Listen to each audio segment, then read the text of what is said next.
Hello and welcome to another update video about Bitcoin. Yeah, it's Sunday, another day.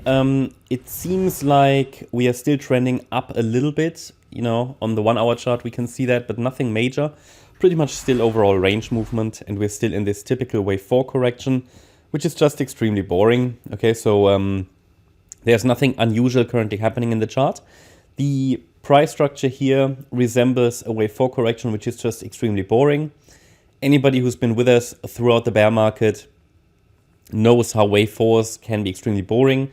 We didn't really have a lot of consolidations here since October last year, but throughout 2023 it was just extremely boring, at least the first 3 quarters you could say, and they were characterized by a lot of wave 4 corrections, and they are just boring. Okay, so it's not unusual to feel bored by this price action or frustrated. It is just what it is. A lot of people then switch off and they forget to position themselves for the next move.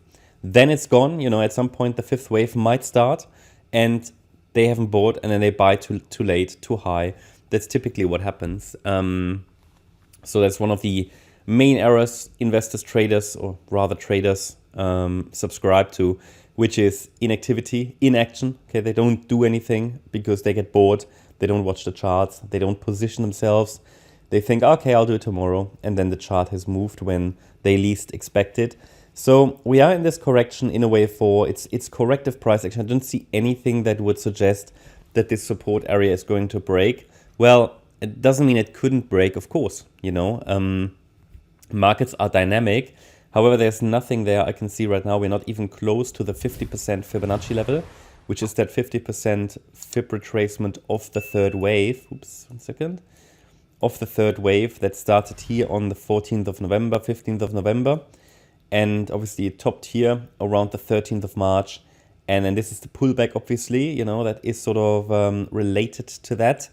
And it's the pullback that's correcting this rally, and there are just certain Fibonacci levels that normally are being respected in a wave 4 pullback, and it's typically the area between the 23.6 Fibonacci retracement and the 50%, and that's between 61,818 and 50,745, with an additional support level in between. Actually, the ideal target is the 38.2 retracement at 55,426.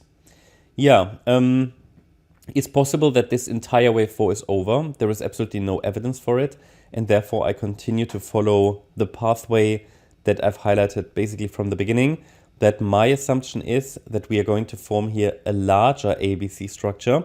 At least we need to consider it, or the risk is high for it.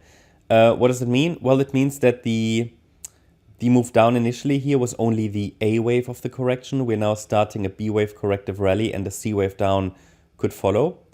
And as soon as this is over, we could start a wave 5, and that might take us into the $80,000, possibly $100,000 region. So that's interesting. Now I think we can go to the shorter time frame. Take a look at the 1 hour chart. Here, honestly, not much happened since the last update. So we're still dealing with a situation in which the move down initially here into the 20th of March low was just an ABC structure, a 3-wave move. The move up ideally turns into a larger 3-wave move as well. So the move down was 3 waves in wave A. The move up, ideally, that's what I would prefer, is an ABC structure in wave B. So in which the A wave already finished, the B wave already finished, and the C wave ideally has started. I don't see strong evidence that the C wave has started, so there's just not that momentum that I'd like to see, but that can still generate. So far, we've had another higher low, but what I need is another higher high, and it should form this 5-wave pattern in wave C as a 1, 2, 3, 4, 5 structure to reach 69,921 and $75,000 pretty much. That would be the ideal target range. There are additional resistances at 66,975 and 68,510.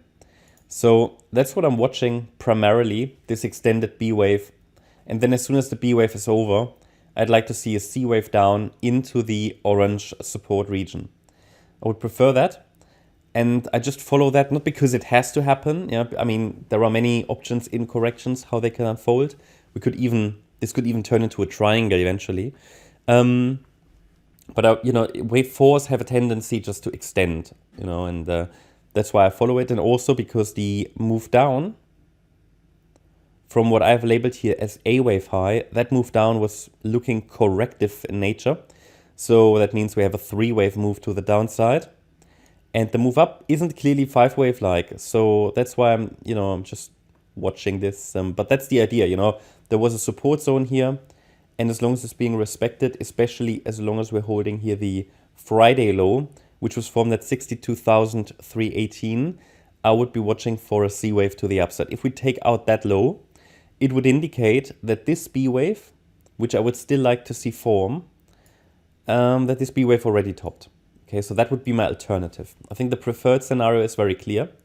The alternative would be that wave B already topped, and that would mean that we need to get a break below 62,318 to confirm that, and then we should see the C wave form a little earlier than intended.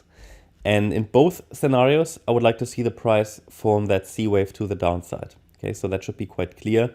Of course, the low could be in, but it's not evident at all at this stage. So that wave 4 has bottomed is technically possible, but it's just not very evident. So I can only highlight this as a potential because we reached the larger support area, but there is no clear setup for it. I don't have that clear setup which would suggest, okay, you know, we formed a low, we have an impulse to the upside or anything. It's just not visible. Now, it's always possible that some kind of a diagonal is forming. And as you know, we are watching then for 5-wave pattern. So as long as we only see 3 waves up, this was a 3-wave move. And if we form one more high as well, 3 waves, as long as we only see that, you know, I'm following the idea that we should get another C wave down into the support area. If 5 waves form, as you know, then this would be an indication that the low is already in.